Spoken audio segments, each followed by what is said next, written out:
Hi, welcome in. I'm Wendy Campbell. Welcome to episode 2 of the Independent Streak podcast, where we discuss all the things health, wellness, travel, bonding, life. And today we take a dive into digital wellness. Now, you might not think of digital wellness as hugely important, especially if you don't spend a large amount of time online. However, the real world is most definitely now existing both online and in real human tangible experience. This dwindling of worlds is only going to disappear further for you, society, and all the generations to come. Now, my guest today is Lauren Hug. She's a strategist, an author, community engager, a speaker, the author of Digital Kindness and now Digital Grace, which is due out here at the end of March. Now, Lauren and I met on Twitter about 10 years ago and became fast friends. I'm certain you're going to love her as much as I do. To be honest with you, a little programming note, we actually recorded this about 3 weeks ago. And if you've ever wondered, yes, back up all of your things in case your Mac decides to take a swim with a water bottle. Just saying. That being said, straight to the heart, I present to you, Miss Lauren Hug. Thank you for doing this. I'm super excited to do it with you. And one of the things I think it's funny that we ran into each other the other day, the way that we did, because I had read your book. I mean, I think I'd read it before. I reread it. But I had done that like last month. And I was like, no, I'm going to do this podcast and I'm going to get Lauren on because Lauren is the perfect person. We have to talk because this totally will relate to her, because to me, the podcast is like health and wellness and traveling and things like that. And all those conversations that we're not having over 40 and women and just, the deeper dive. And so I had read the book again, and then I saw the post on Facebook that you were going to be doing the talk at the chamber meeting. And so I was like, oh no, I'm totally going. I'm going to go see it. We're going to talk. And then of course, I hit you up for the podcast, but I'm so glad that you agreed. You made my day by being there. So of course I was going to say yes to being on the podcast. So we go all the way back. I don't know that I didn't realize that you were not living in Colorado Springs during the Waldo Canyon fire. I think I thought that you were there, and then, we met up through the tweet ups. And so great. You were there and suddenly you were just there and you were my new friend. And I thought it was great, but you were out of town when all of that started. Yes, I was still in Austin, Texas. So I was paying attention to it all from a distance. And I know it's weird that like so many people connected during that time on Twitter. So I felt like I was meeting people at the same time everybody else was meeting each other because people didn't know each other beforehand. Mm-hmm. But yeah, it was really strange to be at a distance because we were under contract in the neighborhood that the fire burned through in the Mountain Shadows neighborhood. So in a way, I felt like I was part of the physical community already, but I wasn't really. I was only connected to it through the digital community. But it was amazing because like I had this ready-made group of people. Yeah, fantastically so. And I think we should give a shout out to Todd Dixon for starting the Colorado Springs tweet up, because that was really what I think we were all tweeting about the same time, because I think at that time I was still in broadcasting. And so to me, it was just native to go ahead and talk about it and post pictures and everything. And Twitter, I think you're very much like I was with social media, where we were early adopters. We were just kind of already in it and doing it. And so that seemed totally natural. And then when we started the Colorado Springs tweet ups and started incorporating like actual meeting of people, there's a whole group of people that I still feel very close to, even though I don't talk to them anywhere but social media. Right. Yeah. So like, there's a lot of people that I wouldn't know except for social media.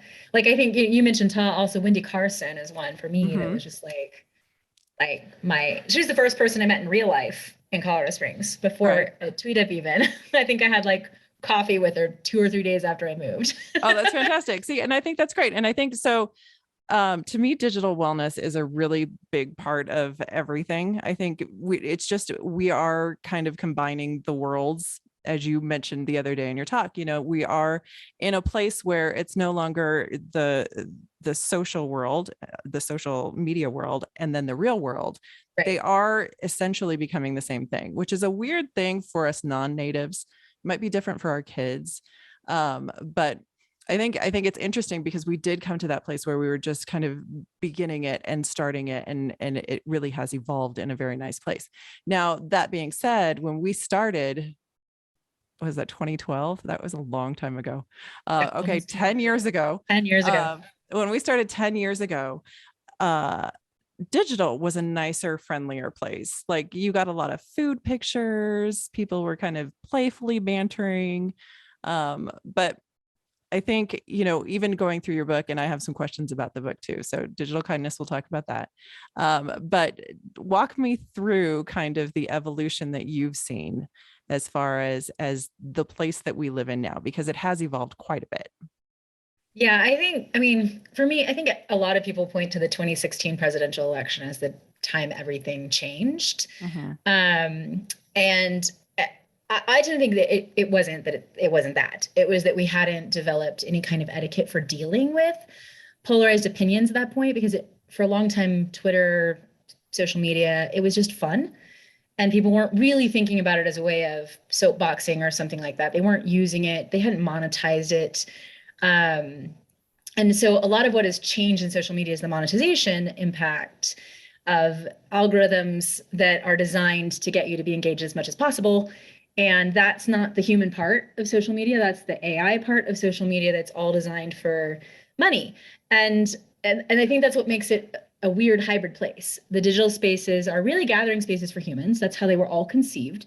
None of them were actually conceived really with none of the early ones were conceived with a monetization plan. They sort of figured that out later. And so I think that's why we're sort of discombobulated, because it's human connection, but then there's all this random like corporate behavior in there too that isn't human at all. and Right. and the lack of awareness, I mean, I think now more and more people do have awareness about how the algorithms work and that they're designed to engage you, and that what is engaging tends to be controversial or divisive. I think the more that we understand that, the more that we can consciously engage however we want to, and then the algorithms will learn how we are behaving, because Mm-hmm. ultimately they're going to want to get our attention. But I think for a long time people didn't know that that was what was happening, and didn't really understand how much of their feed wasn't organic anymore, because the companies kept tweaking how to keep us on longer. Right. Right. Exactly. And I think they've done a great job of turning us into the product. But I think to your point, it took a long time for people to even kind of catch wind of what was going on. So I would say probably 2016 elections, definitely. But even a little bit before that, you could tell that there was a shift that was happening. At that point, I don't know that I realized that, there were bot posts. I don't know that I realized. I understood the sponsored things. I understood corporatization of it, but I didn't really understand that, I guess non-player actors could come in and have a say in the conversation and change the dynamic of things. Completely change it. Yeah. So I guess my question to you, because you deal in a lot of the headspace of it.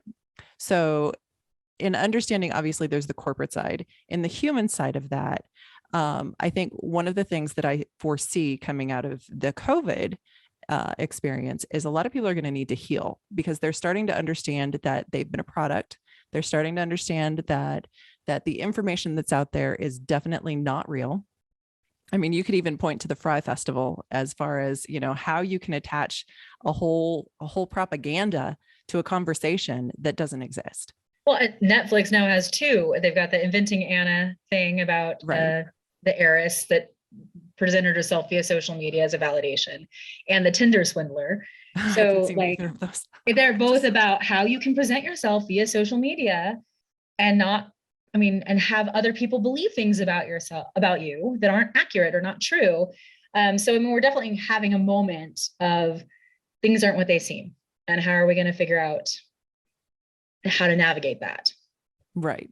So what advice would you give to somebody who isn't native to social media, who's probably around our age, who's in there and probably has been busy for the last decade or so with kids and, and I mean, like whatever it is, whether it's corporate life or it's kids, there's a lot of people that have not engaged maybe as deeply as we have. So the question becomes, how do they, walking into this space, protect themselves and understand, but still play nice with the dynamic of what's out there? I'm not great on the protecting ourselves side, because I think that it's a tension. Like, if you're going to be in these spaces, they're kind of dangerous. The same way that if you're wandering about around a big city, you're going to have to just sort of develop a sense of awareness about where the car is coming from and how you cross the street, and that there are more people around you than normal. So anytime you go to a new environment, you should be more hyper aware than you would be when you're used to navigating it. So I think that just sense of awareness of this is a different space if you're not used to it. So kind of keep your wits about you.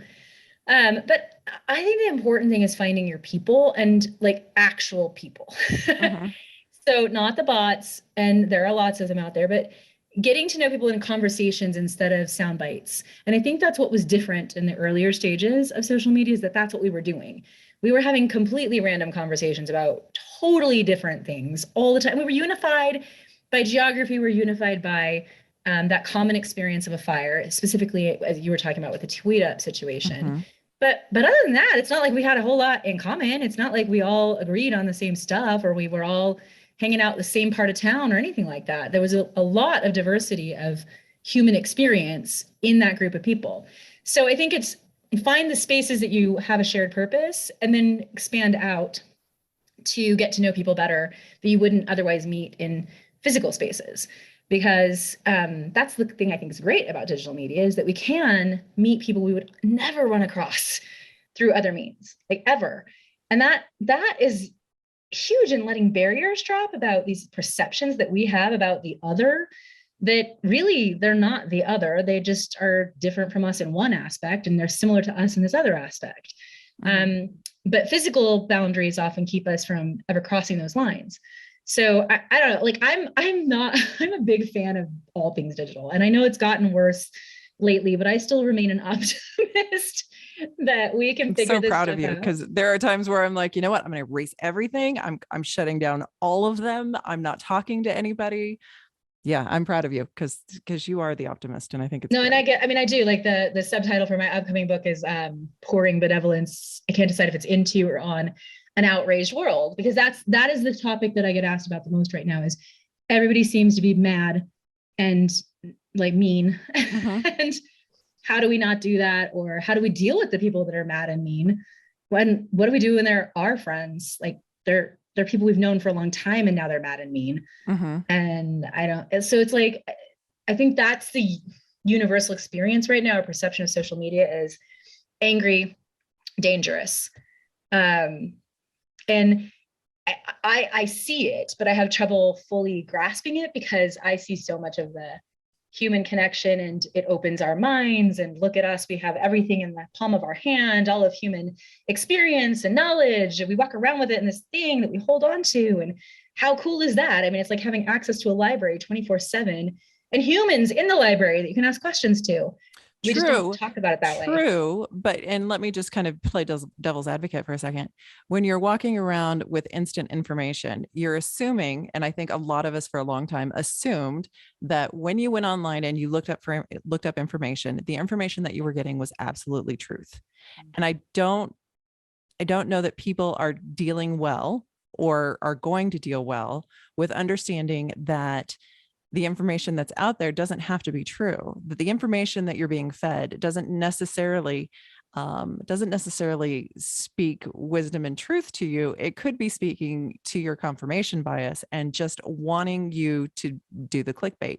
And so I think, that's an important point too, is, that trust is kind of broken, at least for a lot of people that I know. So, how do you, I guess, I don't know that there's a how do you, but how do you feel about that? I mean, trust is low almost across the board these days. Like, people don't trust anything at this point other than their friends or their family members. And sometimes they should trust them, and sometimes they maybe shouldn't, because they might not know what they're talking about. But I think we're at this, I'm going to get kind of esoteric, philosophical. Please do. Yeah. No, let's go deep. Let's do yeah. But I think we're at this point in human history where for a long time, it was a fight for a dominant narrative.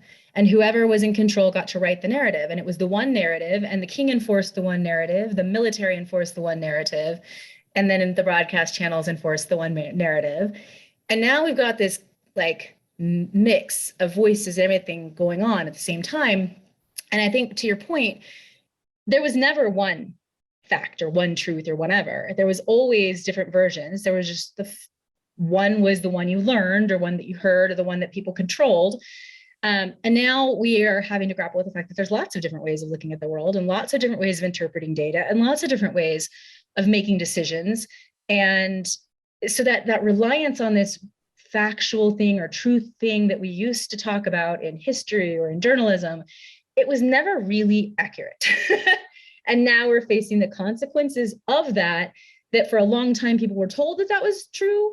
And there were always people going, no, wait a minute, that's not true. That is in no way representative of what I am living right this minute. This is that is false, at least as far as my lived experience goes. But they were drowned out or they were marginalized or whatever it was happening. So now we're having to rethink how we process information and how we determine what is true or what isn't.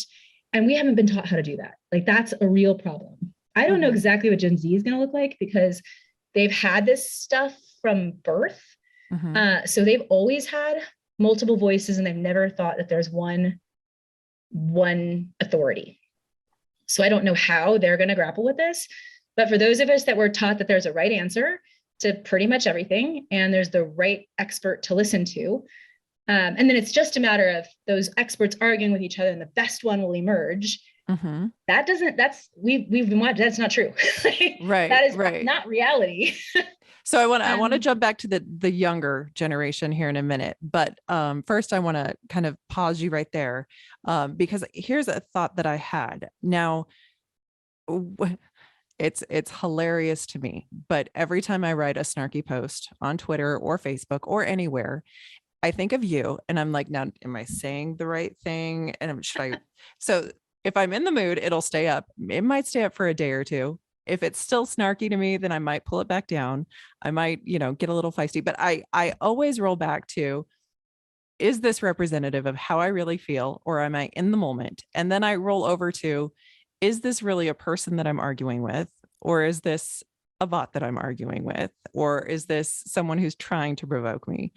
And then 3, the issue of, I may go online and read all the things that confirm everything that I'm feeling and have someone else very close to me who goes online and reads all the things that confirm everything that they're feeling. We're seeing totally different feeds.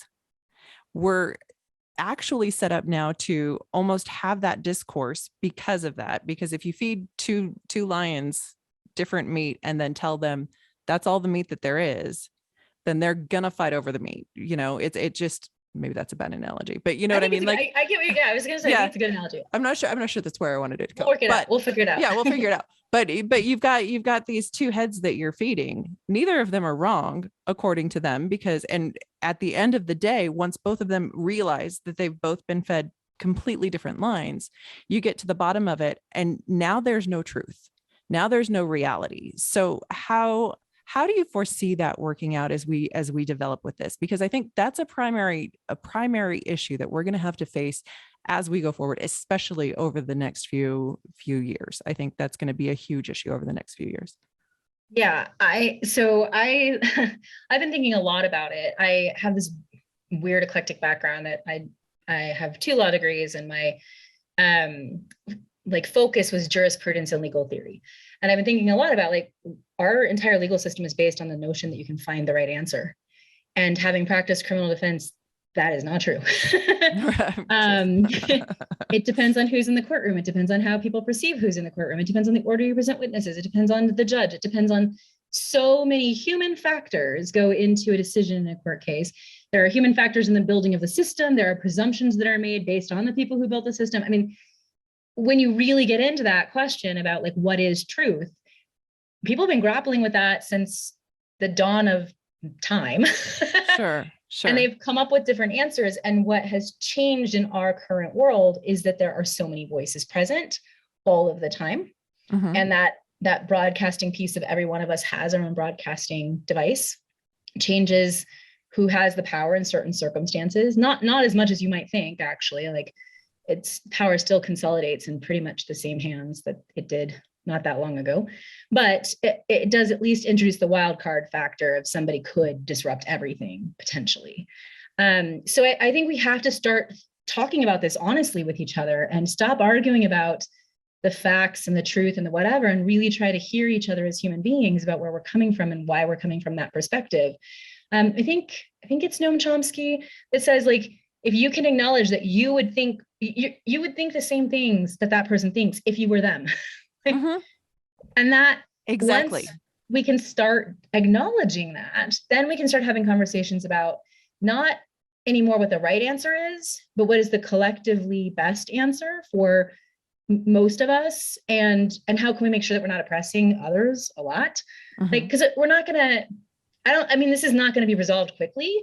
Because I was looking into like all sorts of political philosophy and stuff like that. If it's hard to find anything in the Western tradition that isn't based on the notion that you're going to be oppressing some people.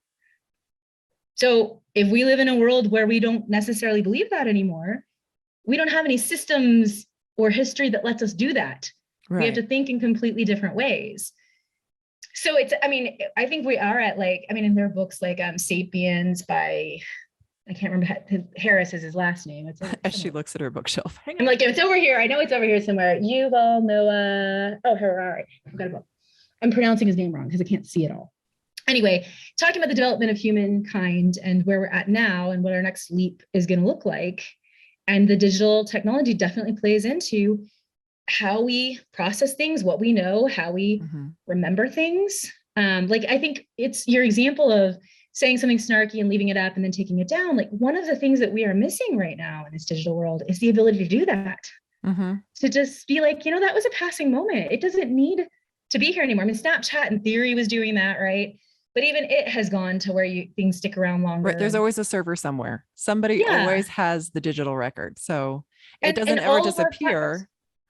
Yeah. And they're aimed towards that. They're aimed towards archiving and keeping and almost like the idea that human memory is faulty, which it is in a sense, because it doesn't remember things perfectly or accurately, and it doesn't remember all things.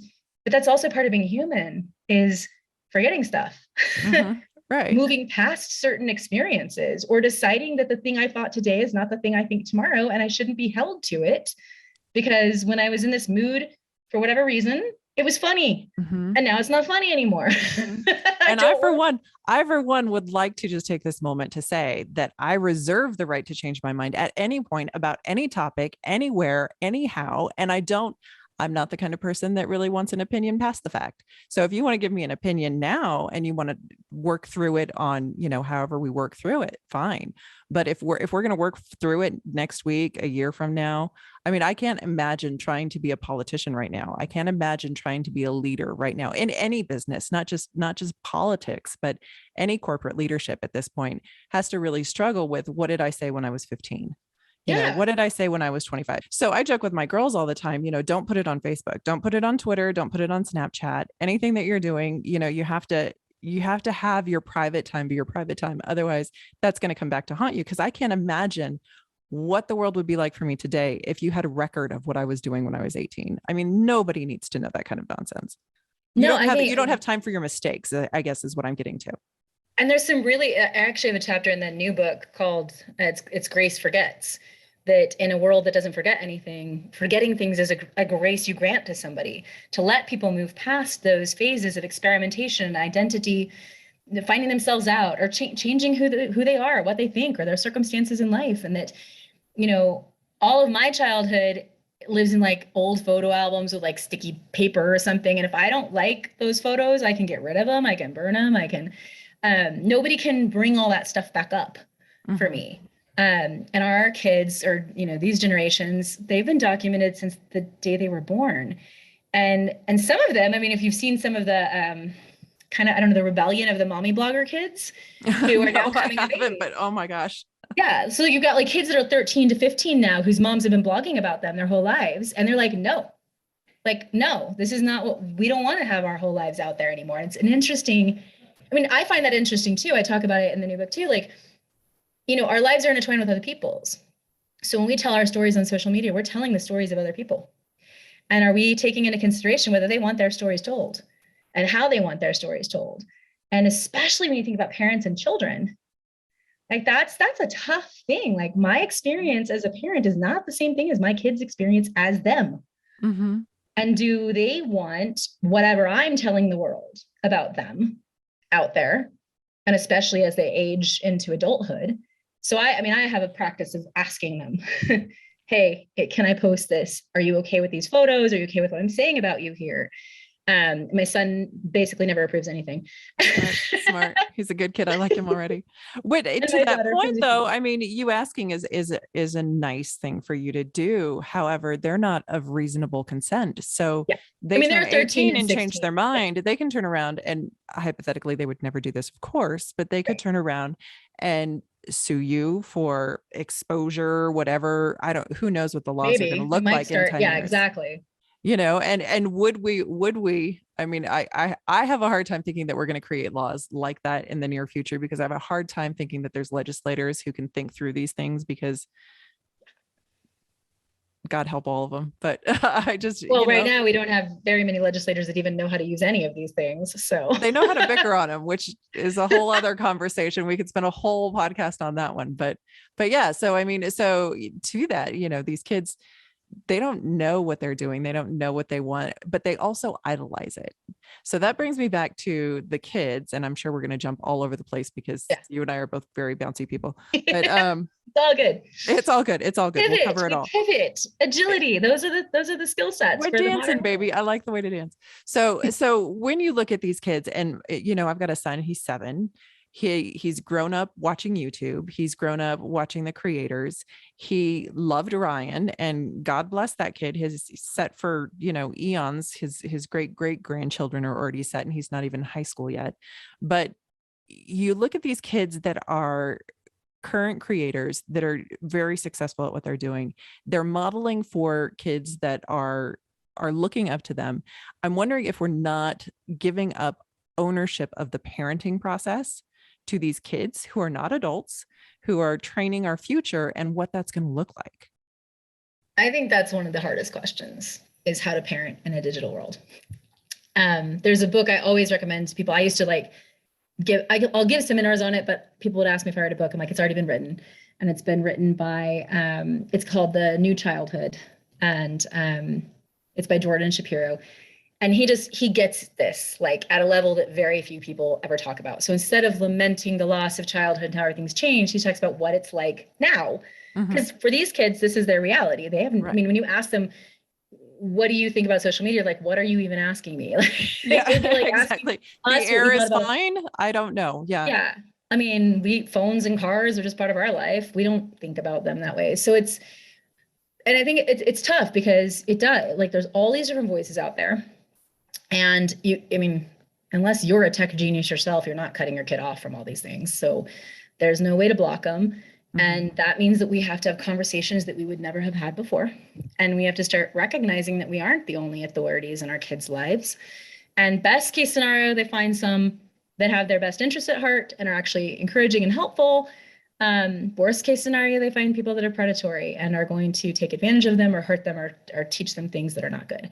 So if we're not present in those conversations with our children, like that's to me the one thing you have to be doing as a parent right now, is not assuming that you can block it or that they're not accessing it. You're going to have to be just talking to them about whatever they're seeing and how they're seeing it, and be willing to have conversations you might not have ever had to have like 20 years ago. I mean, again, I have the optimism of it where I'm like, but how great is it that kids can be themselves and they can find people that validate them at times when, like, in the past, they wouldn't be able to access that necessarily. And I know that's scary to parents, because if you're a parent who really wants your children to do a certain thing or take a certain path, it's a lot harder to get them to do that these days. Right. Because it used to be that we had to wait till we could, like, had a friend who could drive and then we could get out of the house and go where we wanted. Now they can access like different conversations at 6, which is very, very young. But at the same time, when you look at what some of Gen Z is doing, like, these kids are informed, they are self-aware, they care about stuff.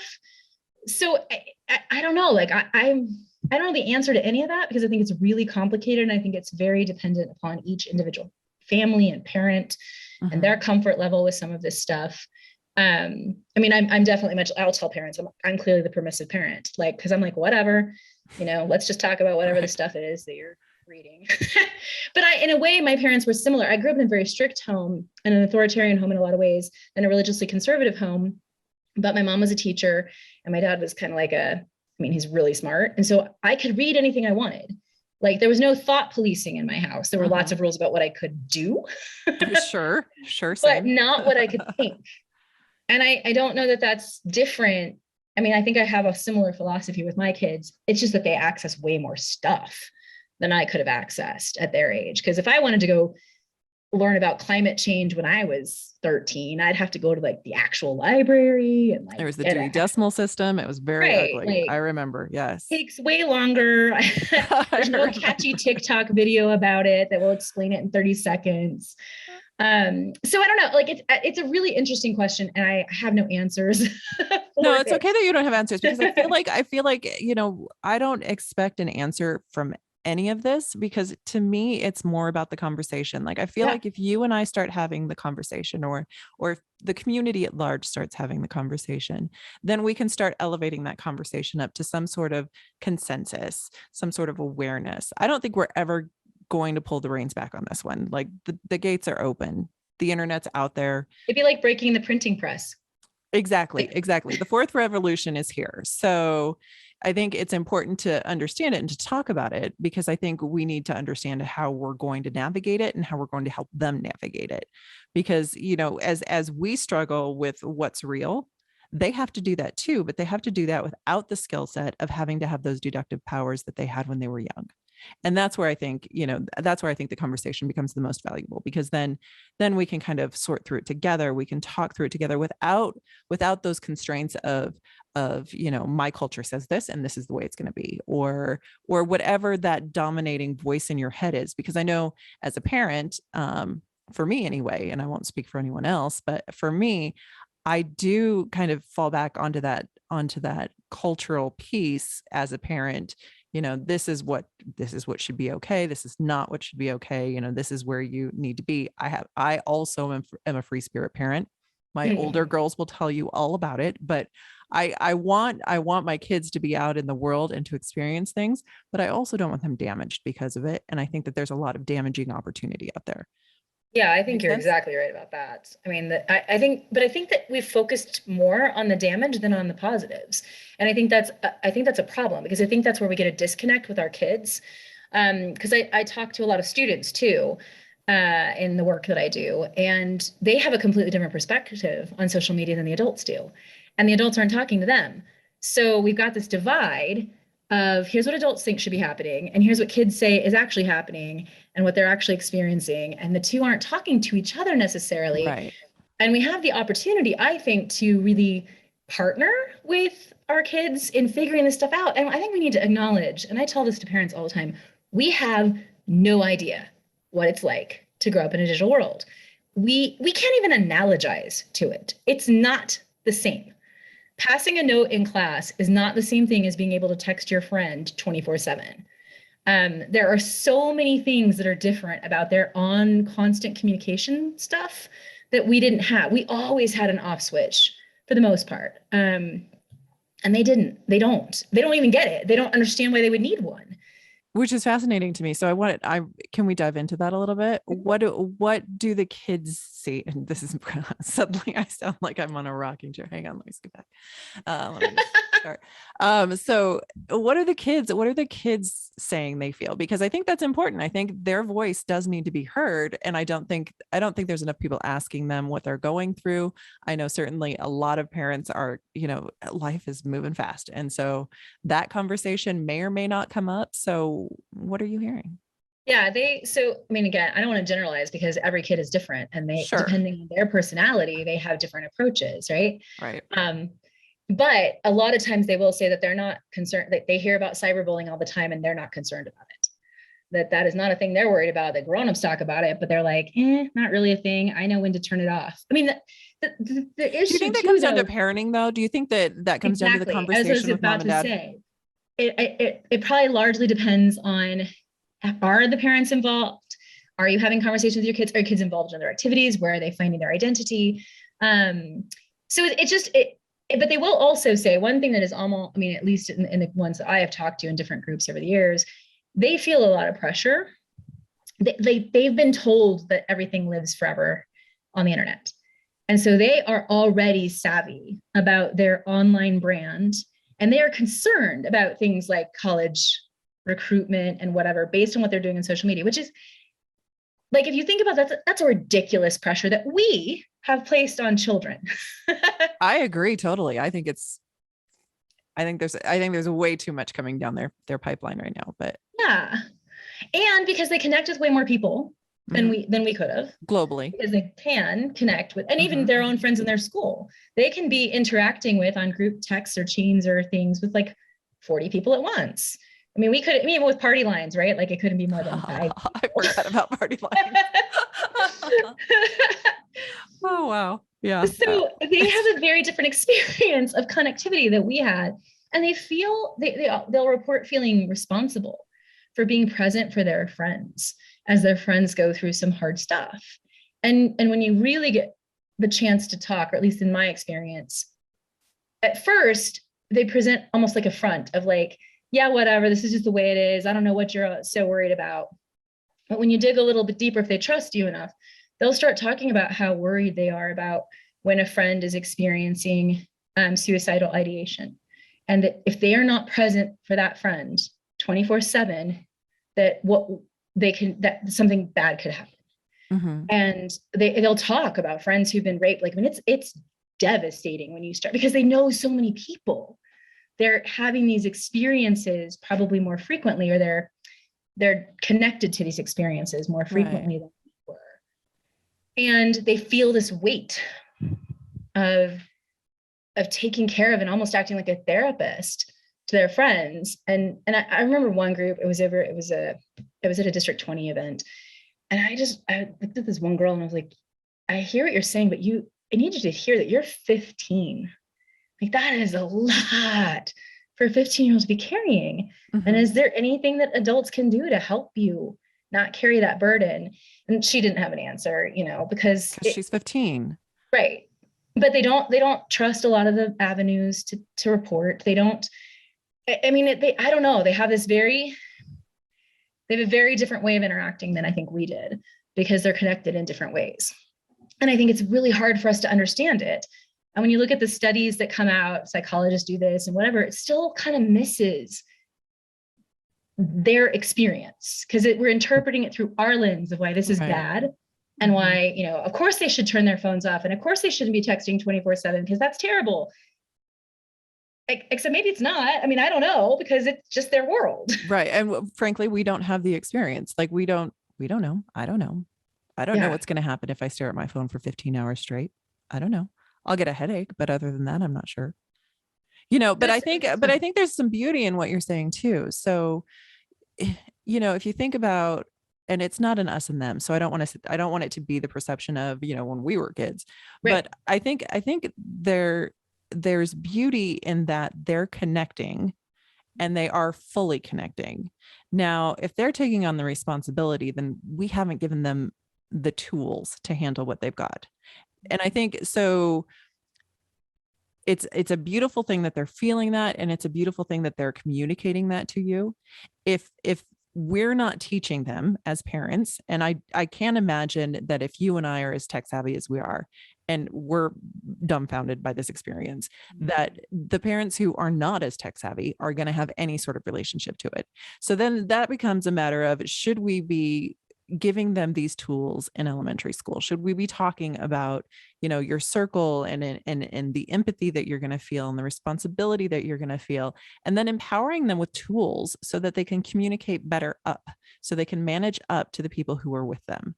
And then because, I'm trying to play this out in my head, and I'm thinking, okay, so let's say we start talking about this in schools. There's going to be a bit of a fight about what we're teaching our children, because there's that fear of somebody else is taking over this thing that I don't know.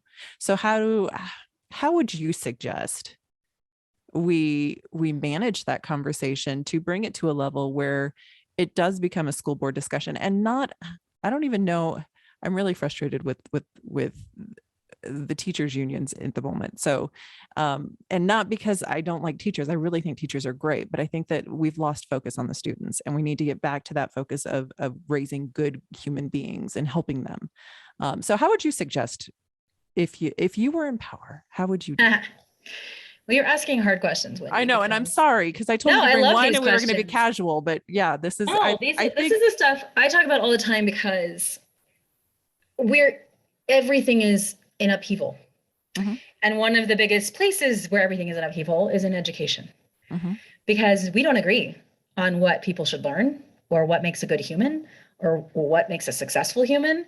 And that's why we're seeing all this fighting and stuff about education all across our country.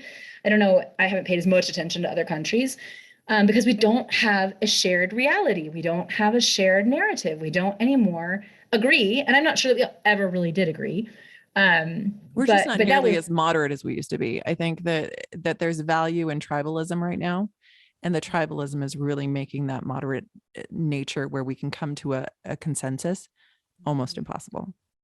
well, I think because we think that we are schooled in the idea that consensus means one idea wins Mhm. instead of lots of ideas coexist.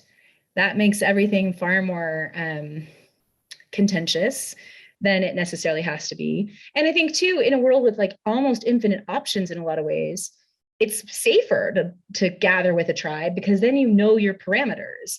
It's kind of scary to be like, I don't have any idea what path my kids are going to take because it's not clearly prescribed anymore. It Mhm. isn't the path that most of us, not all of us, but many of us were taught, go to college, go get a job for somebody else. Mhm. Debt wasn't as big of a deal then. I mean, it didn't cost as much to go to college then. Right. And you You were could pretty buy much a house at guaranteed. 25 and it wasn't, Exactly. Like we have a yeah. very different world right now.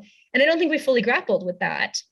But I mean, I do think digital literacy needs to be part of, but I don't even like saying digital literacy. This is human communication. It's just a different, a newer, it's not even new anymore, way of human Broader. communication. I think it's broader. I think we've gone from our community to our global community, and not even a national first. We just jumped to our global community, and it's tempered with nefarious actors, and I keep going back to that because I think it does play a big role. The people that we think we're talking to who are really just some bot where there's 75 copies of that same post and it's meant to trigger you. It's meant to get you engaged. I don't know that kids are empowered with that kind of, I don't know, intuition to trust that. Yeah. um I'm pretty skeptical and pretty snarky to begin with, so I don't trust anything, so I'm always looking for the fallout on it, Well, where I yeah. I think, mean, if you've been in broadcasting, like, I mean, a good journalist should know how to look for other perspectives. right. Um, So but I want to believe in mankind, so to me, it's about healing. It's about healing that rift that seems to be occurring right now. And I mean, it's not just children. It goes all the way to my very non-digital elders as well, who don't really understand the space but play in it every day and then don't understand why we don't all see what they see. It is very much, I mean, it's a family conversation, it's a community conversation, it's a global conversation. I wonder what kind of damage we're doing and how we can kind of curtail the damage through better conversation and better communication about it. And I don't know that, I worry about like the Chinese have this method of, okay, well, we're going to turn off your phones at 8 if you're a certain age, and they yeah. manage that, and they manage your social score, and you can't be here because Yeah. Like that I Black Mirror episode. it's terrifying, absolutely awful. I don't want to go there, but I also think that there's something to be said about wanting to be overprotective. They have different reasons. I just would like to see us in a place where we're communicating about it better. Well, I think partly we have to a lot of this goes back to social emotional skills, right? Like it's not technology, it's how do you act like a human being to other human beings in any setting, Right. but especially if you're not going to see their face or you're in this like, lack of context engagement space. But I also think that part of the problem that we have right now is that we have overemphasized politics. So when you're talking about like Gen Z, I mean, some of them are talking about politics, but they're talking about all sorts of other stuff. They're talking about Mhm. creative things. They're in, fandoms, and they're in like that's how they're connecting. And yeah, they're connecting across borders and whatever, but like they're not aligning politically. They're all fans of this show, or they're fans of this art form, or whatever it Right. is. Right. Things that are actually far more interesting about us as human beings than anything political. And so I think that I think our systems, specifically in America, like we really have a binary political system that only allows for this or that, yes or no, this person or that person. And that makes us think we're far more divided than we really are. Sure. And then we've got the forever campaign cycle, right? Like it goes on forever. It's covered 24/7 all the time. So we're never done with the political cycle ever. And that it becomes this dominant conversation when in reality, I mean, the way most of us approach politics, if we didn't have this always happening, is that we go and we cast our vote and we go about our life. That's it. And like, it's not that big of a deal. I mean, it is, don't get me wrong. I'm very politically active. I care about politics, but not on a human level. Like, it doesn't matter to me if my best friend cast their vote exactly the same way as me, because like they're thinking about it in a different way, or they prioritize something differently than I did, or we're actually probably this close. And when we had to decide this one or that one, I went that way and they went this way. I think we that's aren't fair. like this, you know, we're really here, and our system forced us to pick one or the other. And so I think if we could be aware of that and really think through how the way the question is phrased leaves us thinking we're more divided than we are, and talk more about the things that we have in common, and recognize that most of the time, most of us aren't happy with anything that's happening in the political realm. I know, right? Like, I don't like anybody. I don't know what the problem is here. Most of us aren't happy at all. And so doubling down on a team or a side almost makes no sense if we don't even like the things that our team or side are doing. But they're better than the other team and the other side. I mean, I have trouble even thinking about it that way, because I just am like, I have such a weird background. I talk to so many different people that I'm always like, oh, I get why you did that. That makes sense. Okay, sure. Absolutely. Yeah, I think if you have the conversation with somebody, you can always bridge that divide, because I think that's how we've done it for eons. Really, your business is your business. Ideally, I want you to think the way that I think. Sometimes I'm going to try and convince you, but most of the time, just be you. And, you know, we're going to talk about the other things of the day. Yeah, and that we can solve our problems in ways that aren't political. Some things we can't. I mean, some things require votes and whatever. But if we keep relying on the political system to solve all of our things as community members and as friends and as families and neighbors, like that's also a problem, because the political system and the legal system only have a certain number of outcomes they can provide. They're not creative. They're not innovative. They're not collaborative. They don't allow for any of those things. So if we want to do something different, we're going to have to figure out how to work together outside of those systems or within them in a certain way. And I just feel like the more that we can talk about that, instead of, like, I feel like we're doing this thing in America right now where we're like idealizing this history that our Constitution was written in 1789. Like, think about everything that changed in the world since then. Like, the Industrial Revolution happened after that. A couple of upgrades since then. I think we've leveled up twice or maybe 3 times. Yeah. If you were going to buy a house from 1789 tomorrow, you'd be like, you'd gut everything except maybe the facade. You'd be like, we need electricity. We need it to be fire safety. We need to make sure that we've got Wi-Fi. Right. We need to have plumbing. We need to pass inspection. Yeah. Absolutely. Like, you just wouldn't keep it that same way. And I don't mean to, like, in any way demean or belittle people that, like, really love our Constitution and our country. It's just, can we have some conversations about how old some of these things are? So I think, you know, when you talk about people loving the Constitution, I don't think there's anything wrong with the Constitution. I love the Constitution, and I'm sorry that we took this in a completely political turn that I wasn't expecting. But it's all anybody talks about on social media, right? No. Seems like it sometimes. But I think to that, the Constitution was written so that we could change it. The Constitution was written so we could discuss it, so we could debate it. I think we've gotten away from the debate and gone straight to the town corner where we're, you know, quartering people and dismembering them for not agreeing with what we agreed to 200 years ago, 300 years ago. So I think, you know, it does come back to that conversation of how do we bring it back to a real conversation, a real valuable conversation, and evolve it from there. And, you know, maybe we blow up Twitter. Maybe that's the answer. I don't know. It seems like a lot of people have tried, but nobody's really overcome it. So, you know, are we just dividing ourselves more, or are we circling back to a common ground eventually? I think we're going to eventually. I think our whole way of thinking of things will change. I mean, I think there's no way around that. I think our brains will change. the way we conceive of concepts will change, because we are global now and we weren't in the same way previously. Right. We And there's have no going back now. You can't put the sand back in the bottle. Right. Yeah, I mean, I guess you could try, but it will be interesting to see what happens. I mean, we're connected to more people now. We have access to all these archives and databases and information that we didn't have access to before. So like, I mean, a lot of our circumstances have changed significantly. And anytime you look at any technological advance, a whole lot of stuff changes in the wake of that advance. Like I was reading about printing press created pamphlets, and anybody could print these pamphlets, and there were all these pamphlet wars, and that created all of this, like a lot of our modern concepts of politics and journalism, and it eventually morphed into, so like we're going to something else. I just don't know exactly what it is. And I think if we can have, like you're saying, the honest conversation about, we're trying to fit this stuff into a framework that was never designed to hold any of this. And we like, that means we're going to have these growing pains, and we're going to have these tensions and these problems. And because we're expanding, like our universe, our world is expanding beyond the confines of what it used to be. Right. And I think if we could get more comfortable with not knowing, and with having, I mean, I love that you keep saying conversation, because I think that's the key right now, is that we have to start talking to each other instead of debate. And I say that having coached speech and debate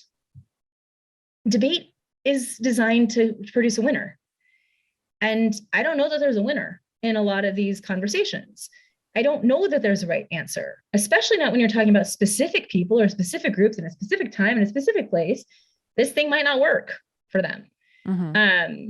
So why would we want to force it on somebody if it doesn't work and it doesn't cause harm to somebody else? I mean, there's always questions to come into play, but that's, I mean, I think that's it. I think we need to just be honest, but we really have no idea what's going on, and we're trying to figure it out.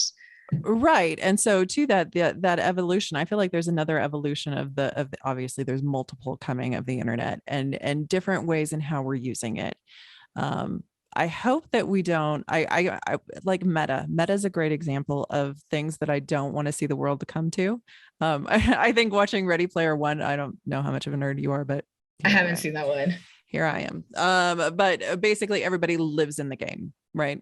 Everybody's living in squalor, but in the game, they're living the dream. So it's a great book too. So if you want to check it out, make sure. Okay, I'm gonna check it out. Okay.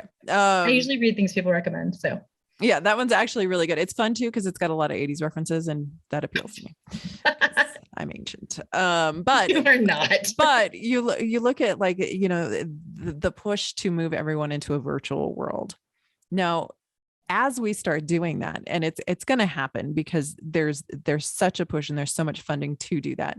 I'm hoping that people still find the time to disconnect and to re-engage with their world and re-engage with people.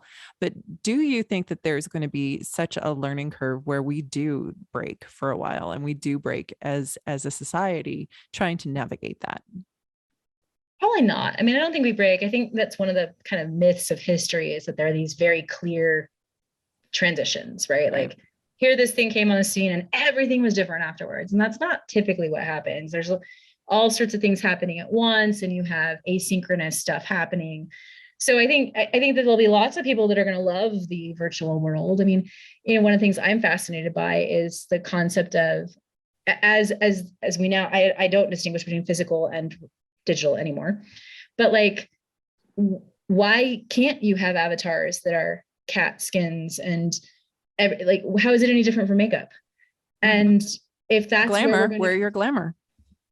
Yeah, like, so that's the kind of stuff that people freak out about, right? Like, this is terrible, and that's not normal. It's not real. But I mean, is it any worse than some of the things like that we do all the time to augment our appearance or our identity? So I've never been one of the people that like will accumulate possessions in a Second Life or a Sim City or whatever that's like. Some that's dystopian nightmare, right? Yeah, not my thing. But so what if it's some other people's things? Like I think that there's going to be so much more diversity unless something comes along that forces everybody to do something. Mhm. which I think it would be kind of hard to do now because of the decentralization of a lot of other stuff. I mean, everything from even currency at this point is Mhm. decentralized if you want to opt into certain other options. So I think we're going to see a lot more varied ways of doing stuff as opposed to the one way of doing things. Mhm. And I think that's where a lot of the tension comes from too, is that we're not equipped for that. Like, our brains don't know what to do with that.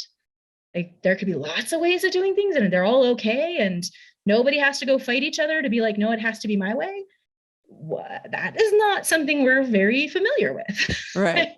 Right. But it does open the door to the fantasy, which is a great opportunity for us to slide out of politics and go into the good things about the internet. Which again, I have no idea how I always like, I dive in there all the time. So you got to watch me, What, but politics? oh, It's because it dominates everything right now. That is the biggest reason. It's just constant. It's like the water we're swimming in at this point. mhm. And so that's why it's impossible to not go back to it eventually. Right. Right. But we're going to swim out of that for a little second. I'm all for that. Okay. Yeah. So the fantasy and the benefits of the internet. So let's talk a little bit about where you see, I mean, there is some value, I think, in being able to glamorize yourself in such a way that you present yourself and build to that model, that goal. And I know that there's a lot of, Instagram is my favorite place to, and Pinterest are great places to go and fantasize about what you're not, but kind of like build your board and build your dream. Do you see that as being beneficial, I guess? Or do you see that, I mean, it can be a great waste of time or it can be really helpful as a motivational tool. So what do you think about that?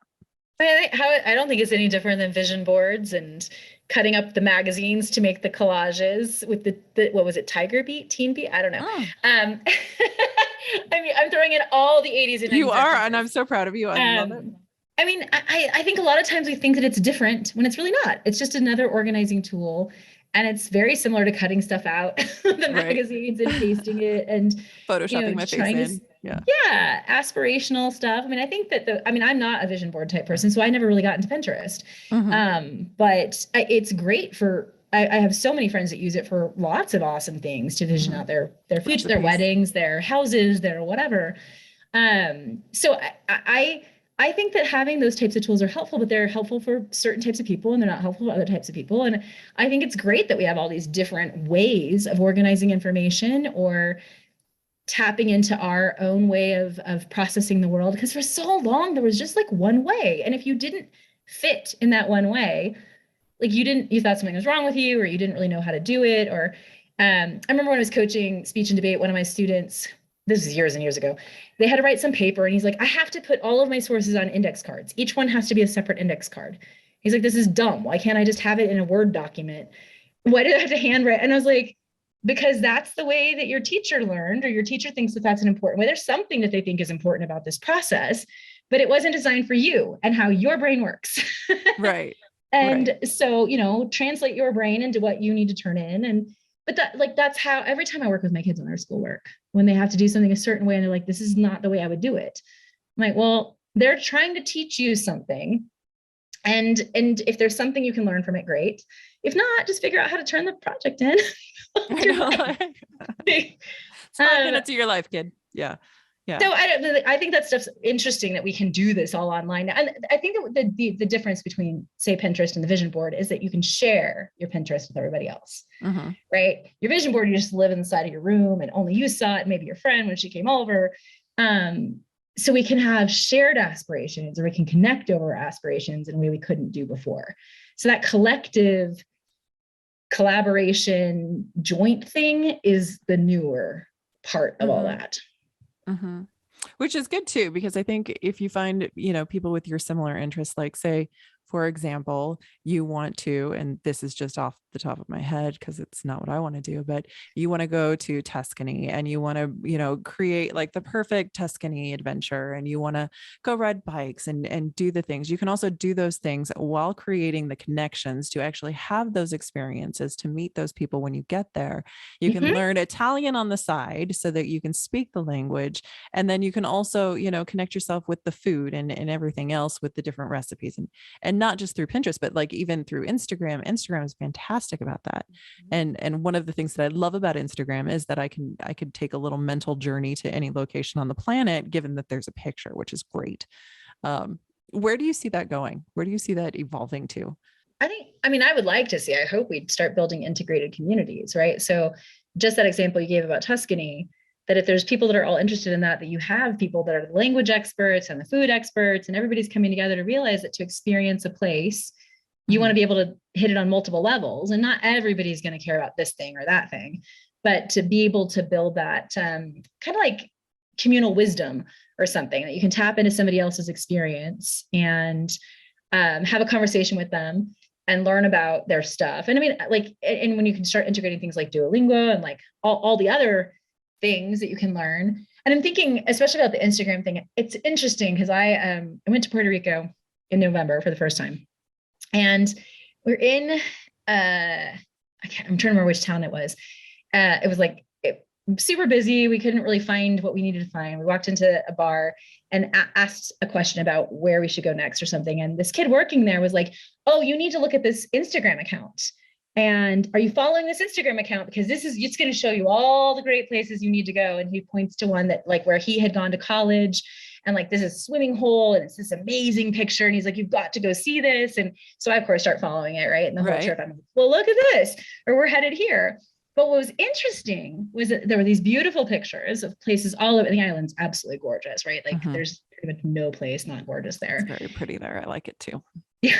But some of these things, we went to one and it was like, this is one of these like swimming holes. I'm like, this is great. I went to another one. I'm like, okay, I'm starting to detect a trend. These are places people only know about because of Instagram. And they are popular only because people are taking these like backdrop pictures, right? And I was like, now that was something I never experienced traveling before. Now I had to filter through all of the cool pictures on Instagram to determine which one's really worth driving in an hour and a half. Right. Exactly. And like, that's a different layer of traveling that I had not had when I had my little guidebooks and, like flipping back and forth in the book only. So it's constantly evolving, like, cause you can book things at the last minute, you can have a conversation with somebody. So I like that connectivity part. Like, I think that the more that we can have those conversations with any random person, not random because they're tied to the thing in a certain way. Right. That's great because they feel like less of a stranger too, because you've already connected with them or some aspect of their persona. And so when you talk to them, you already feel like you know who they are. And you're connecting with them. And I think this is an important point. You're connecting with them on something they love. Not something that's making them mad, not something that they're angry about, but something that they really actually want to share with you and that they're joyous and excited about. And I think that, if we could predict the future of the internet, the more of those shared experiences, the better off we're going to be. And I've been thinking a lot about it, that like, if we treated our social media feeds like our houses, like whatever we put on our Facebook or Twitter accounts are the things that we surround ourselves in our homes. How different would it be? We'd be talking about plants and cats and art and books and all sorts of, and we wouldn't be talking about the stuff that we were trying to avoid right now. We'd be talking about the things that give us joy, and we would connect on those things. And so if we think about digital spaces like physical spaces, we have a blueprint for some of this stuff. We just haven't applied it yet. Right. Absolutely. That's a good point. And I think it's valuable. And I think that authenticity of being your true version of you. You're going to glamorize. You don't go outside in your jammies, you clean up and you glamorize a little bit for the neighbors and whatever it is as you go about your day. So it's fine, I think, to represent that way on social as well. And I think it's fine to get fancy and sometimes do the fancy things. And we're going to circle back to Puerto Rico in a second. But I think, I wonder sometimes when I look at, at kids trying to make their way through this and not to harp on the kid thing, but when you're looking at people who are always perfect, there's no failure. The failure is in your own eyes. So translating that, I think, is a really important thing too. I think there's been a lot of some really great accounts and a lot of great profiles showing how you can actually, how you look naturally if you took this picture. And I think that's really Mhm. healthy. I think that's really good for our women, our growing women, and for our boys too, because our boys are having the same struggle. You know, everybody comes out with a six pack. Yeah. Yes, sure. You know, but I think, you know, I think it's kind of it's a pancake. You flip it and it's always going to be there. You know, it's the stuff in the middle that's the good stuff. Well, and I think that the other thing I like about social media is that we do see all sorts of different bodies. And that is something that we didn't see through cultivated channels when there were True. only a certain set of gatekeepers. So, yes, they're the perfect influencer types that are always well lit and I mean, I have this whole game where I'm like, who took that photo? I know, right? Like I do that a You're lot on a too, where I'm rock in the like, middle of nowhere. I can't get my camera to stay straight enough for me to take my own self-portrait, but that's cool. That's cool. No, I'm like, there's a ring light somewhere and there's a remote somewhere. Totally. And so I think, I mean, again, that comes with awareness and like I've talked, a lot of kids know it. Like they're just like, yeah, that's totally photoshopped, or that's totally like clearly that was standing over there and they did it this way. And I'm like, kind of the same way that we could see past certain like strings and wires, and once we figured out how TV shows were made Right. or something, right? Like Mhm. our disbelief wasn't suspended once we learned a certain way that things were made. And I think that they actually know more about that than we do. But I don't like the perfection streak, and a lot of it comes from like, again, that commoditization of social media. It comes from people trying to make money, trying to Mhm. be popular, and it doesn't come from like the average person who's just trying to connect with people. Right. So I go back and forth on that because I really do. I think that representation is being pushed by social media that didn't exist before. So I'm glad that we can see all different kinds of people.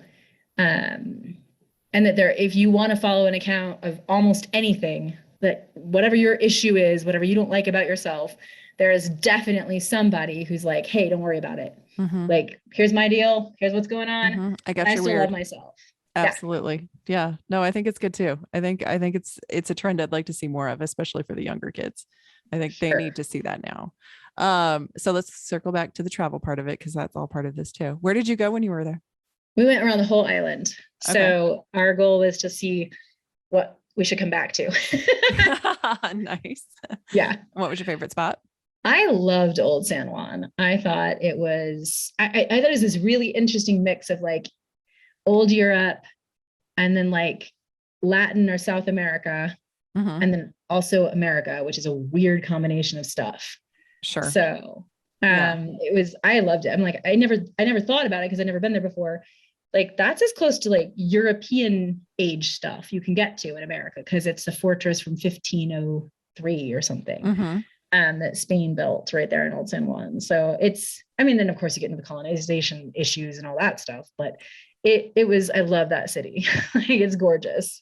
Yeah. Very beautiful. I did And of too. course, I mean, the beaches are amazing. The There's beaches are so great. many. I was really surprised at how pretty I thought the rainforests were. Like once you get deeper into the Yeah. island, it's really gorgeous. Yeah. We spent 2 nights in the rainforest in this amazing Airbnb that had like this outdoor kitchen and like, so we kept the windows open and heard the rainforest sounds the whole time. Like, Oh, this was the so greatest thing nice. ever. Little Yeah. birds flying. Tweet, tweet, tweet, tweet, tweet. Oh, it was incredible. And like the Airbnb, like a passion fruit, was it passion fruit? I think so. Yeah. Passion fruit fell from the tree and he's like, would you like a fresh passion fruit? I'm like, this is the greatest thing Yes, I that I've ever would. How had did in you my entire life. know? That's fantastic. I mean, there you go. Airbnb doesn't exist without the internet. Right, right. Which I mean, but that I think, that ties into another side of it, which is there's truth in advertising and then there's the internet. And so you're looking at Airbnbs and you hear the horror stories. I mean, I've had some horror stories staring at Airbnbs and it's just, you think about some of them and you're like, wow, Photoshop is your friend. But at the same time, you get all these adventures because you go to these places and you stay in these places and these homes with stories and Yeah. adventures of their own. And the adventure is really where I get off on all of it because anytime you take me off a beaten path, I'm so much more interested in the story than I am in the prescribed, here's your tourist thing and this is your trail and you stay on this trail. And Yes. that makes me want to Ugh. kick puppies. And that's just not nice. And so, yeah, so Yeah. I love the stories. I always want to circle back and find the fun, weird places. with the good Oh food. yeah, all the places that and things that you wouldn't necessarily find unless you talked to somebody or you had that conversation Hmm. about this weird thing nobody else goes and does. Right, Um, right.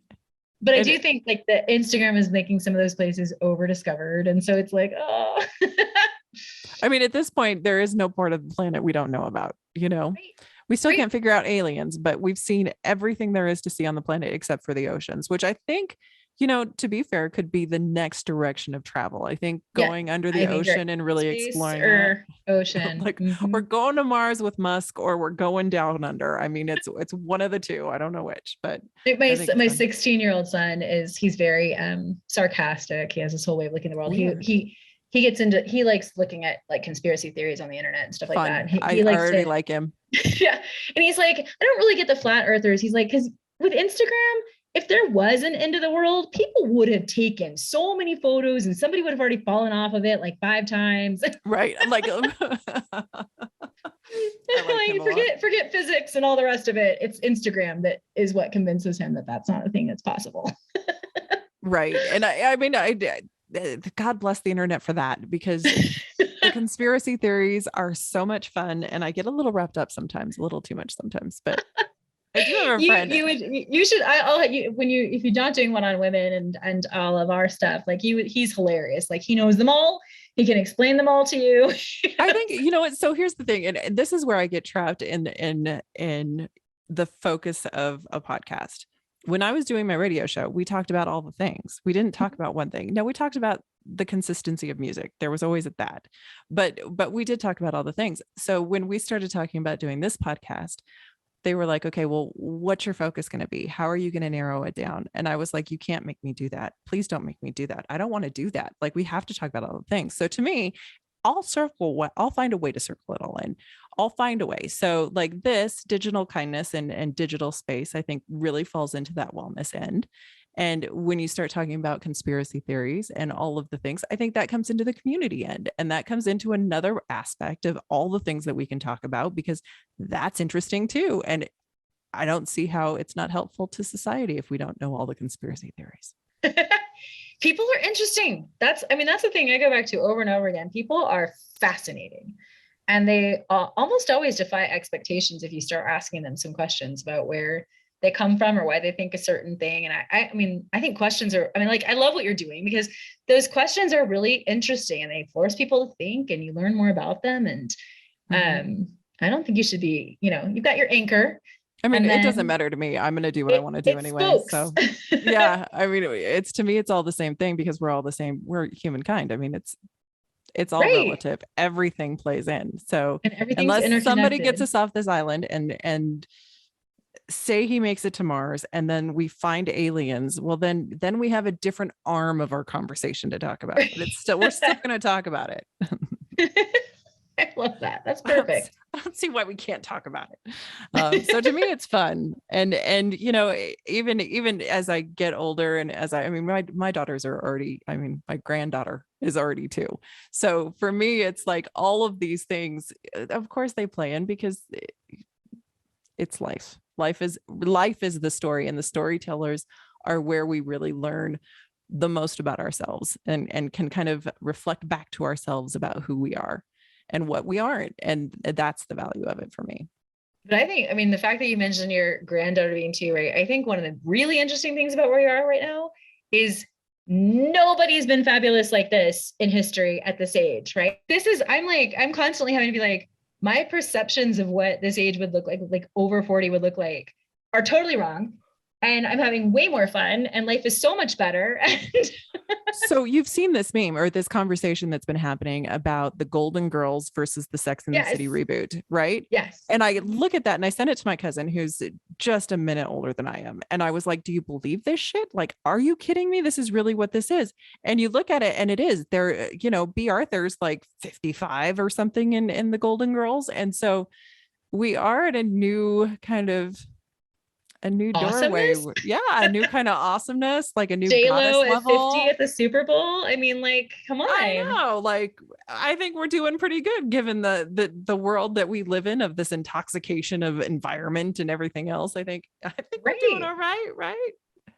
And I think a lot of it has to do with like being able to, I mean, I think digital plays into it. I think that seeing all these different ways of doing things, recognizing that there's not one way to do it, recognizing that there's life after divorce, there's life after 40, there's life after your kids leave the house. Like you don't have to just be this one mold of woman. And like, I mean, I can't remember how old I was when people like at a certain age, you have to cut your hair. And I'm like, I'm not doing that. I don't I know still who get made that that rule, but that conversation. rule's dumb and I'm I not know doing it. I'm not going to do it. This is where I dig in right here. I have thought about dyeing my hair gray, and I've gotten a lot of pushback on that, which I didn't expect. Interesting. Like Right? dyeing it or Yes. leaving it? No, Because no, no, no. Dyeing it. I'm not going through the ugly process of letting my gray hair grow out. Like, no, we're so you're gonna talking like jump silver, like Storm from totally. X-Men. Yeah. Yeah, a little bit of punk rock and a little bit of awesomeness.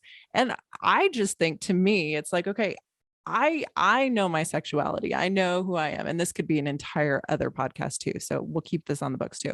But I feel like, we do see kind of, who we are, and there's this expectation. We've got the whole Kardashian clan, and we've got all these people who are saying, okay, you have to look like this. So you've got J-Lo, who does not age.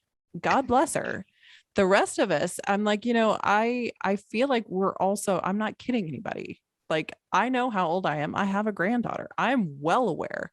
So if I decide that I want to dye my hair gray, or if I decide that I want to put on 5 more pounds, or whatever the case may be, why can't that authenticity be the next level of who I am? And why can't I own that and be proud of it? Yeah. I've been thinking a lot about it because I have a 13-year-old daughter. And I'm like, how do I want to approach aging? Right? Like, what example do I want to give her? Do I want to do and I'm not judging this at all. Like, we can go the way where we preserve ourselves and try to maintain an ageless state, right? Mm-hmm. And there are people that do it really well and look incredible and amazing. And then there are people that are into like never trying to change anything. And I'm like, I think they're both awesome. And there's just different ways of whatever makes you feel good about yourself. And I guess that's it. My issue is like, where is it coming from internally? Is it, because I thought about the whole, I asked my stylist, like when we couldn't go see people in the pandemic, and I'm like, what do you think? Like, what about the gray thing? And she's like, I don't think it fits you. She's like, I mean, if you want to do it, cool, I'll help you. But she's like, that doesn't seem like you. I was like, I think that's probably right. Like, or at least not right now. Yeah. And maybe someday it will be, but like right now it's not something that I'm like, no, I like this. Like I'm in my head, I'm a brunette. Like I'm always going to, like, I don't know if that will ever change. But I think that those are other honest conversations we need to be having about, like, instead of throwing stones at people who do it differently, like, let's make it cool to be whatever we're called to be, whatever's making sense to us at the time. I mean, like, I remember thinking when I was younger, like, I hate running and there's something wrong with me that I hate running and I'm not fit because I hate running. Right. And then I still feel this way. This has never changed for me ever. I hate it. I'm not going to do it. I will not do it. I love rowing. I love dance. I mean, there's all sorts of things I'll do. I like weightlifting. Like, these things are all fun, but running sucks as far as I am concerned. Yeah. And I'm tired of feeling like I'm supposed to because of this magazine article or because of whatever. And so I think running clubs, I'm like, you guys have fun. I don't go for it. I will sit over here and drink. I'm going to be at the bar. Yeah, exactly. We can do something after you're done hang out then. Because I'm not going to go running with you. But I think so to me, it's not a matter of, do I need to self-evaluate and self-understand and self-reflect based on what I'm seeing? It's more of, I can see how everyone is. Now, what do I want to be? And I think there's a freedom in that. And I think that's what's interesting about this period in our lives, this kind of time, because we can kind of say, okay, you know what? I know where I am and what I've been through. What does that mean to me and how I want to reflect? And I love that. Yeah. So I remember I had a car wreck when I was 19. And so I had this scar like on the inside of my elbow, and my insurance would pay for like scar removal or something. I don't remember what it was. And I made the decision at the age of 19 that I wanted this scar with me forever because I wanted to remember the incident. And lots of my friends didn't understand it at the time. And I've never looked back on that decision. And I don't know that it's any different than deciding to get a tattoo or deciding, like, there's certain things that we make decisions about how we want to remember or what we want to commemorate and how we want to show up in the world. And I, there's not a right answer. Like, it would have been totally fine if I went and got it removed. Like, both would have been fine, but this was my choice. Yeah, I think it's true. I think we're coming to a place where, and maybe we've always been there, but I think that understanding who you are and not looking back, not being afraid of what other people think about that validation of your internal validation. I think that's where, people kind of define themselves, and there's a good beauty in that. I think that it's a really strong place to be. But I think that's the key. That's the thing we need to help our daughters and our sons to really understand, is that authenticity is really that next step. Yeah, I think, and I mean, I don't know exactly how to do it. I just try to I don't either. talk about where I'm coming from. I'm like, here's why I do these things. And here's the part. I mean, my daughter had this really interesting question because she has braces now. And she was like, why do I have to have braces? Like, what's the point of braces? Like, what, if I don't care if I have perfectly straight teeth, like, why do I have to have them? And I was like, I mean, that's a decent question, right? It's fair. It's fair. Everybody, right. It's just what people do. And the reason why they do it is this. But I hadn't thought about it. And I try to think through anything that I do that's like a permanent change to them or something. But it's just interesting that she's even asking that question, because I don't remember asking that question when I had braces. Like, it was just a thing you did. Of course you had braces. Everybody had braces, and you had to have straight teeth because that's just what you do. And so to just be able to be like, well, what if I don't want straight teeth? I think it's fair. I think it's really interesting watching the empowerment of people in this generation, this next generation, because they are very empowered, and you wonder, you hear the stories about how they're not, but they really are. They're really strong-minded. And so I wonder sometimes where that comes from, and what that means for the future, and things like that. But I think it's a really interesting gift to be able to watch it. I think it's therapy TikTok. Is that an option? Can I get therapy? It is. It's like a whole sub thing in TikTok. And anytime I talk in college classes, I'll ask about therapy TikTok, and like many hands go up. Like, I think people are learning about healthy relationships and healthy images and things like that through digital channels, because if you don't have the insurance that lets you go to these places, how do you access it? I mean, it opens up the possibility of like, are these professionals and do they know what they're doing? But people are talking about and are more aware of like a lot of these concepts than I ever was. I mean, I can't remember, like, it was a couple of years ago, my kid brought me like a video on healthy relationships and was like, you should watch this. And I'm like, what? How? And because they talk about it in their school curriculum, but also they're watching these things on YouTube, and they're like, I was like, this is amazing, because this stuff did not exist when I was your age. That part of the conversation for them is really interesting. I think it would be fun to get almost like a kind of like a focus group together of teenagers, and maybe even developing teenagers, so preteens, and really ask them what their experience is, because the only people at this point I think that really know are the teenagers and the people who are collecting their data. I think that'd be great. I think we should do it. Let's find a way to do it. We'll find a foundation that will bankroll it. Because I think that we've got to stop this authority concept that they aren't capable of contributing to this conversation. I think that they're some of the only people that can, because of their experiences. And I mean, like, the whole concept of childhood is going to change because of their ability to be informed and their ability to access information. I was reading a book in prep for this upcoming one called The End of Forgetting, and it's all about children and identity in a digital age. But in the opening introduction, the author mentions how prior to the internet, prior to digital social media, we have these like preconceived ideas of what childhood is. And it was all designed by grownups, and grownups owned the printing presses, and they made the curriculums, and they made the books, and they stocked the libraries, and they made the TV shows for the kids. And then digital media comes along, and the kids started making stuff for kids. And you started to realize that the stuff kids make for each other is totally different than the stuff grownups make for kids. It's really weird. Some of it, like, from our perspective, it's really weird, right?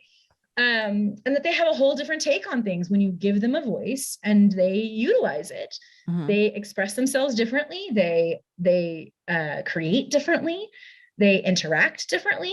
And so we're in, again, a transition phase of now they've got voices and soapboxes and megaphones. And they, I mean, look at Greta Thunberg, right? Like you've got kids that are really like organizing and speaking up.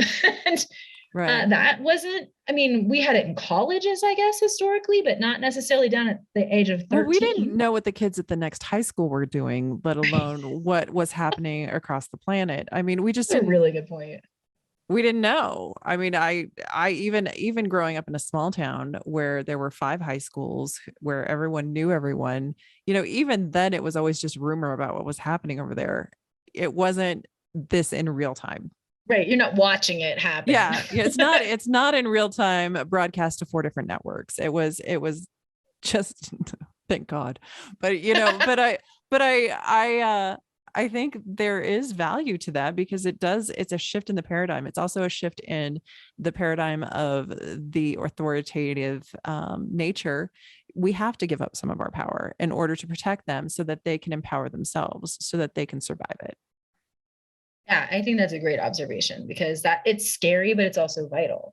Mhm. And I think that as you think about what does it take to be like a functional, healthy adult, a lot of what we've done with kids doesn't actually create that. It puts them in boxes and teaches them to say yes when they mean no, Mhm.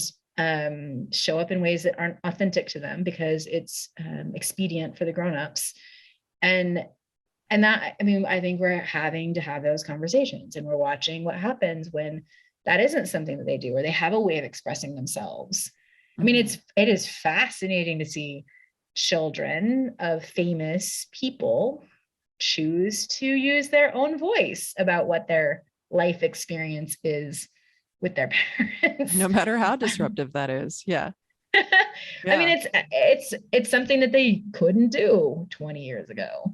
Mhm. Because even the most salacious media outlet probably wouldn't have put a 15-year-old on TV talking about their parents. Like even the worst ones probably wouldn't have published the Mhm. 15-year-old's expose. But now it's a 15-year-old social media account and they just saying whatever they want to say. Right. The constant creators. Yeah, absolutely. So taking a shift, there's 2 other things that I wanted to talk about. One, um, is is the podcast that you're getting ready to do. So tell me about that because I'm very curious now that you've brought it up. I want to know all about it so I can prepare for it and listen for it. Okay, so Matthew Schnipper from the Indy in Colorado Springs and I spent like 2 years researching and investigating uh, a criminal offense in Colorado Springs. It was a young man on the autism spectrum. He was only 21. He was accused of animal cruelty. And there were just things in the case that didn't seem to make a lot of sense from my perspective as a former criminal defense attorney and from his parents' perspective. And so we looked into it and there's all it's just one of these cases, it's a misdemeanor, right? Like so most true crime cases don't focus on these low level offenses. But the low level offenses, the misdemeanors are what make up the bulk of our criminal justice system. And if you are highly likely to either get charged with one yourself or know somebody who has been. Most of us aren't going to know people that get charged with murders Right. or a lot of the Please. felonies, but we are going to know somebody who gets involved in the criminal justice system from a misdemeanor perspective. And the way that they're treated by the system is that they're not important. And they are very, very, very important to the people who are charged with them. And they're important in job searches and things like that. So anyway, we spent a lot of time researching this. There's all sorts of angles to it. We've talked to experts on autism. We've talked to experts on criminal justice. We've talked to experts on human animal connection because anybody who watches documentaries has heard of the bedwetting, fire setting, animal cruelty trifecta. That's the serial killer trifecta. So we delved into that and like talked to an expert that completely debunks it, which is fascinating that it's so entrenched in cultural consciousness and it's not accurate. That's an interesting point though. And I want you to continue, but I want to jump in really quick. So the things that we perceive as accurate and truth, as far as our cultural norms that aren't true, how do you feel like that breaks the brain as far as the rest of us once we realize what's happened? I mean, it's a weird thing. Like, see, sometimes when we realize it's happened, we still won't let go of it. Mm-hmm. Like, we're so committed to this myth that we can't. We just keep reinforcing it. We keep saying it's true. And I love that you asked that, because like a lot of what this podcast is it's shifting these perspectives. It's like, if you make this assumption, then this is what you see. But if you change that assumption, because it's not an accurate assumption, you see something totally different. So like, one of the things we investigate is neurodiversity. All of our systems don't know how to account for neurodiversity, but we have so many neurodiverse individuals, and they don't behave in the way the system expects them to. But that doesn't mean that they're criminals. It doesn't mean that they've done something wrong. It just means that they're not doing what we've decided that quote unquote innocent person does. And many of the indicia, like credibility, things like eye contact, not fidgeting, those are things that people on the spectrum just that's part of being on the spectrum. It's totally normal, but they'll be misinterpreted by somebody who doesn't know that that's the case. And as we've discovered, like our law enforcement isn't well versed in what neurodiversity looks like, nor are our prosecutors. Many of our judges aren't. And we interviewed an expert that said something like, the outcome for a defendant with autism is almost entirely dependent upon whether somebody in the system, a prosecutor, defense attorney, or judge, knows somebody with autism. And that means that your entire criminal outcome is dependent on serendipity, not justice, not fact, not anything. So anyway, it's very complicated. It sounds fascinating. I can't wait to hear it, because it really does sound really interesting. I think Thank you.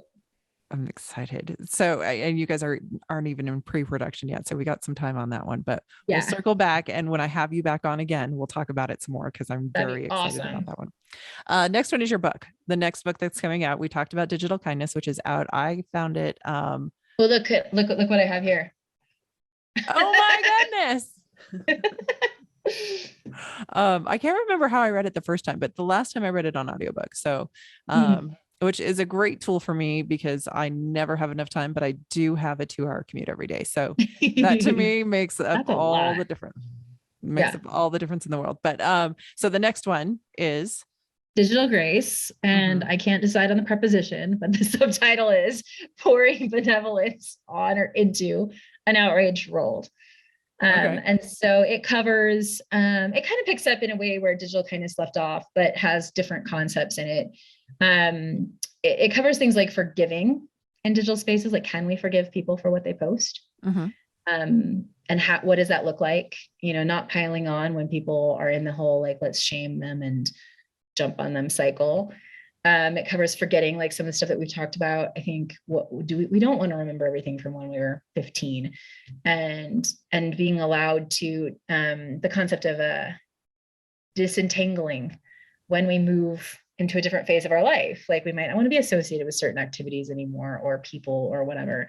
But it's very hard to do that in the digital world, because all of our platforms pretty much prioritize maintaining records and archives. It's very hard to get rid of them. And it doesn't come at it from like what the platform should do, because that's something that's out of my control as an individual. But what can we do for each other to help us move past those things? And so what is grace to somebody to, like, maybe untag them from the photos when you know that they are not in that space anymore or something. I'm trying to think of that. I mean, I've been immersed in it, so my brain is all over the place. That's okay. But it starts with the, like, one of the things that I really became convinced of over the past 2 or 3 years, though, is there is a tension between advocating for the things that we believe in, and for and what you were talking about earlier about, like, fact and truth and all that stuff. And then there's being graceful and having conversations in an open and friendly way. And they don't necessarily go together, and they don't necessarily work for the same person depending on the topic. And so I really wanted to address the fact that grace is a choice. It's not, I mean, I get very frustrated when people demand it of other people, when people say that you're raising your voice in the wrong way, that this is not something you're supposed to speak up about, or this is not the way you should have addressed it, because I'm not a fan of silencing people, because you don't like how they're saying the thing they're saying. Mm-hmm. So I wanted to address that early on, that like, this is if you want to do it, and here are some suggestions about how to do it. I am not going to decide for you which things you're going to be graceful on. Oops, sorry. Which things you want to be graceful on, and which things you really feel compelled to speak up about. Mm-hmm. Because there are some things that are so important to our existence as human beings that we're not going to let that one go. And I don't want to be in the camp of silencing anybody, because some bad stuff happens, and some lived experiences need to be shared, or people feel the need to talk about them. And that's how we move forward sometimes, is hearing about them from people. But so it's a complicated space. Mm-hmm. But anyway, it's written kind of as a how-to, like just some suggestions, and more that people can decide how to do this themselves, because we're all different. We all have different personalities. Mm-hmm. We're going to come at things in a different way. and different experiences. We all have different experiences to bring to the table. So very different experiences. When is it coming out? I'm hoping it's in editing right now. I'm finishing up. Each chapter has discussion questions and activities. So I'm finishing up those on the last 2 chapters. So we're going to have you back on that one. Definitely by the end of March, but hopefully sooner than that. Nice. And is it coming out in digital form, or is it coming out? It'll come out both. It'll be digital and print. I haven't figured out how. I need to like get on the audio bandwagon. Maybe you can produce for me. I'll be happy to produce it for you. Anything. Yeah, absolutely. I'll read it for you. That's not a problem. That'd be fun. That would be a great project. I would be honored. So if you think about that, you let me know. That's really cool. We'll have to have you back when we do that too. So as you release that, we'll circle back around and talk some more about that, because I feel like this is not a short conversation.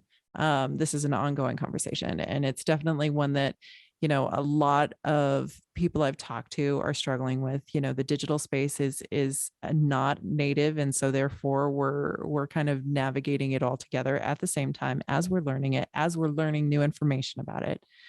So I think it's interesting, but we also should talk about the travels and the foods and all the good things that we do too. So super fun things. Yes. Yeah, exactly. And well, thank you for coming on and agreeing to do this. It's been a lot of fun. I'm so glad you asked me. I feel so honored.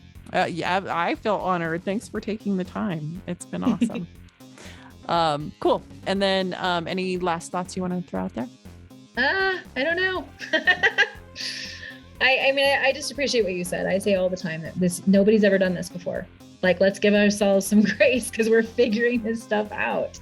Mm-hmm. We shouldn't expect to know how to do it all, because it's brand new.